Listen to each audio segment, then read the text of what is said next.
नमस्कार बंधू भगिनींनो, आपल्या सगळ्यांचं सहर्ष स्वागत आहे स्वास्तिकम या माझ्या चॅनलवर।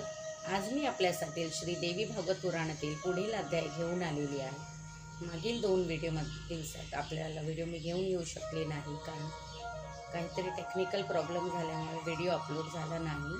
तरी आज मी आपल्यासाठी पुढील अध्याय घेऊन येणार आहे, तरी आपण सगळ्यांनी हे श्रवण करावं हीच आपल्या सगळ्यांना विनंती।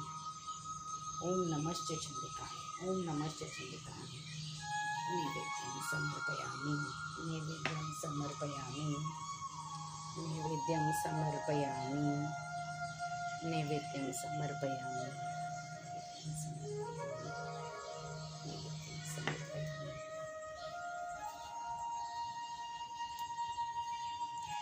सर्वमंगल मांगल्ये शिवे सर्वार्थ साधिके शरण्यं त्र्यंबके गौरी नारायणी नमोस्तुते। च्यवन सुकन्या विवाह। नगरापासून थोड्या अंतरावर मानसरोवर प्रमाणे श्रेष्ठ असे एक सरोवर होते। त्या सर्व नजीक वृक्षवल्लींनी परिपूर्ण अशा ठिकाणी महर्षी च्यवन राहत असत। तेथे ते तप करीत असत। बरीच वर्ष समाधी लावून बसल्यामुळे त्यांच्या देहावर वेलींनी जाळे केले होते, ते त्यात झाकले गेले होते। एकदा सुकन्या त्या ठिकाणी फुले गोळा करीत आली। तिला वारुळात 2 तेजस्वी मणी असावेत असे वाटले, म्हणून तिने एक काटा घेऊन कुतूहलाने ते टोकारून पाहू लागली। मात्र त्यामुळे च्यवनमुनींच्या डोळ्यांना इजा पोहोचली आणि ते अंध बनले। त्यांना झालेल्या वेदनांमुळे क्रोधाने त्यांनी शाप दिला। त्यामुळे राजा आणि त्याच्या सैनिकांनी मलमूत्र अवरोधाचे दुःख उत्पन्न झाले। मंत्र्यासकट राजासुद्धा या त्रासापासून वाचला नाही। राजाने विचारपूस केली की हे दुष्कृत्य कोणी केले?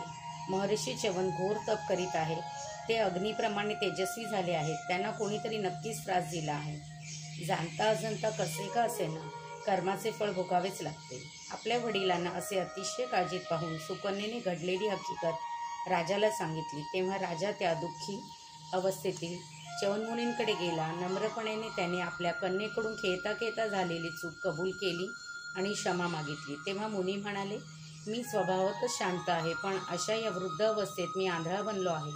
आता माझी सेवा कोण करील? मी तिला क्षमा केली आहे, तू तिला मला मदत करण्यासाठी दे। तेव्हा राजाने लगेच मान्य केले आणि सुकन्येचा विवाह च्यवनमुनींशी करून दिला।